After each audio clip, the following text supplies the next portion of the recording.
여러분 안녕하십니까? 바쁜 중에도 잠시 짬을 내어 우리들의 세상 사는 이야기를 함께 나누는 시간, 강섭쌤의 미주알, 고주알 시간입니다. 오늘은 사람을 판단하는 기준에 대한 이야기를 해볼까 합니다. 끝까지 영상을 지켜보면서 사람을 판단하는 기준에 대해서 함께 생각해보는 시간이 되기를 바랍니다. 사람의 내면은 잘 드러나지 않기에 열 길 물속은 알아도 한 길 사람 속은 알 수 없다고 했습니다. 요즘 사람들은 잘 드러나지 않는 내면에 충실하기보다는 남에게 보이기 위한 외모 가꾸기에 지나친 관심을 가진 듯 합니다. 그 정도가 지나쳐 외모 지상주의라는 말이 나오기까지 하지요. 여러분들은 어떤 기준을 가지고 사람을 평가하십니까? 예로부터 사람을 평가하는 기준으로 신은 서판이라는 말이 있습니다. 중국 당나라에서 인재를 선발하는 기준으로 삼은 것이라 합니다. 신은 외모에서 풍기는 기품을 말하고 은은 조리에 맞는 말을 구사하는 언변을 말합니다. 선은 반듯한 필체를 말하고 파는 사리 분별이 있는 정확한 판단력을 의미합니다. 그런데 요즘은 이런 기준을 적용하기가 어려워졌습니다. 성형술이 발달하여 얼굴을 뜯어 고치는 것은 물론이고 후천적 노력으로 신체적 특징들이 바뀌기 때문에 외모로는 그 사람을 판단하기가 어렵게 되었습니다.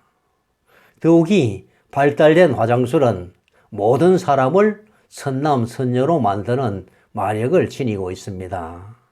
우스갯말로 여자는 화장빨, 남자는 말빨, 라면은 면빨이라고 하지요. 이제 외모는 마음대로 고칠 수 있기 때문에 사람의 평가 기준으로는 적합해 보이지 않습니다. 그러나 신을 현대적 기준으로 보면 당당하고 기품 있는 태도 정도로 해석하면 되겠죠. 요즘은 발달된 미디어 덕분에 누구나 말을 잘합니다. 논리적으로 옳고 그름을 떠나서 자신의 의사표현은 정확히 합니다. 옛날에는 서울대학 나온 사람이 제일 똑똑했는데 요즘은 방송대학 출신이 제일 똑똑하다고 농담을 합니다. 방송대학 출신이란 하루 종일 텔레비전 방송을 시청하는 사람을 일컬어서 하는 말이랍니다. 하루 종일 텔레비전을 시청하며 다방면의 다양한 주장들을 접하다 보니 나름대로 세상 보는 눈을 가지게 됩니다. 자기 취향에 맞는 텔레비전 채널이나 유튜브 채널을 시청하는 사람들은 이런 매체를 통해 습득한 사실들을 마치 진실인 양 받아들이고 이를 배경으로 자기 주장을 하게 됩니다. 아무리 학식이 높고 논리적인 사람도 이들을 설득시키기가 어렵습니다. 이미 자기가 믿고 싶어하는 것만을 믿는 확정 편향에 빠져 있기 때문입니다. 원래 말이란 그 사람의 사고 체계를 보여주는 것인데 미디어에 의해서 일방적으로 쇠뇌된 상태에서 내뱉는 말은 진실성이 결여되어 있고 논리성도 부족하게 됩니다. 사고 과정이 생략된 말을 통해 자신의 생각이나 소신을 피력하기가 어렵죠. 그래서 정치나 경제에 대한 이야기로는 그 사람의 진심을 판단하기가 어렵게 되었습니다. 그래서 되도록 정치나 경제 이야기를 피하고 일상적인 신상 문제를 주제로 대화를 나누다 보면 그 사람의 사고 과정을 통해서 나오는 언변을 파악할 수도 있겠죠. 예전에는 붓으로 글씨를 썼습니다. 좋은 글씨를 쓰기 위해서는 먼저 마음의 수양이 필요했기 때문에 상당히 오랜 기간의 노력이 필요했습니다. 좋은 필체를 갖기 위해서는 정성을 다한 끊임없는 노력이 필요했으므로 이 과정을 서해라 하기도 하고 서도라고도 했습니다. 그런 까닭에 좋은 필체는 사람을 판단하는 기준이 되었습니다.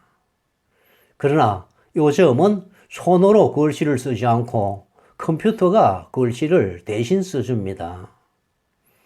손글씨를 쓰는 일이 드물다 보니 필체는 그리 중요하게 취급받지 못하고 있습니다.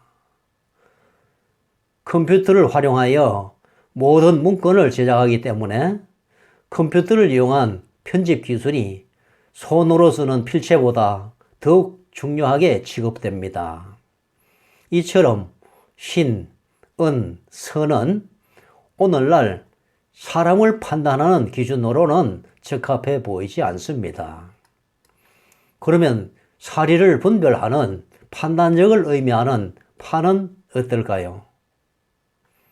예전에도 신, 은, 서판 중에서도 판을 가장 중요시했습니다. 판단력은 그 사람의 가치관을 파악해보는 아주 중요한 기준입니다. 요즘 같은 치열한 경쟁사회에서는 빠르고 정확한 판단력이 더욱 필요한데 이런 판단력은 평소 자신이 어떤 가치관을 가지고 생활하여 왔는지를 보여줍니다. 우리가 내리는 결단과 행동은 가치관의 거울이기 때문에 상황에 대한 판단에는 그 사람의 가치관이 반영됩니다. 가치관은 하루아침에 생기는 것이 아니라 오랜 세월에 걸쳐 형성되기 때문에 그 가치관의 근거한 판단은 바로 그 사람의 특성을 보여줍니다. 상황에 대한 신속하고 정확한 판단은 평소에 훈련된 결과입니다. 특히 도덕적 판단은 더욱 그렇습니다. 도덕적 행동은 평소 훈련된 도덕적 판단의 결과이기 때문에 자연스럽고 신속합니다. 반면에 필요에 의해서 즉흥적으로 연출되는 행동은 어색하고 부자연스럽습니다. 발달된 성형술이 외모를 바꾸고 미디어가 언변을 바꾸고 컴퓨터가 글씨를 대신 쓰고 있지만 다행히도 우리의 판단력을 대신할 수 있는 수단은 아직 없다는 것이 정말 다행인지도 모르겠습니다. 인공지능이 발달하더라도 사람을 대신하는 도덕적 판단은 불가능해 보입니다. 신, 은, 서, 판 중 판단력만이 오늘날에도 온전히 적용될 수 있는 듯 합니다. 현실에 바로 적용되기는 어렵더라도 온구어지신이라는 말이 있듯이 옛 것도 현대적 의미로 해석하여 적용하면 무난하리라 여겨집니다. 조상들의 판단과 지혜를 고리타분하게 생각하지 않고 현대적 의미로 해석하여 적용하는 지혜가 필요합니다. 우리 개인은 100년도 못 살지만 우리 조상들의 지혜는 수천 년을 이어오면서 축적된 소중한 것이기 때문입니다. 오늘은 사람을 판단하는 기준인 신, 은, 서판에 대해 알아보았습니다. 오늘 저의 이야기가 도움이 되었다면 좋아요 눌러주시고 아직 저희 구독자가 아니시라면 구독해 주시기 바랍니다. 한 분씩 늘어나는 구독자 여러분의 격려가 저에게는 큰 힘이 됩니다. 다음 시간에는 더욱 유익한 주제를 가지고 찾아뵙겠습니다. 지금까지 강습쌤의 미주알 고주알이었습니다. 여러분 감사합니다.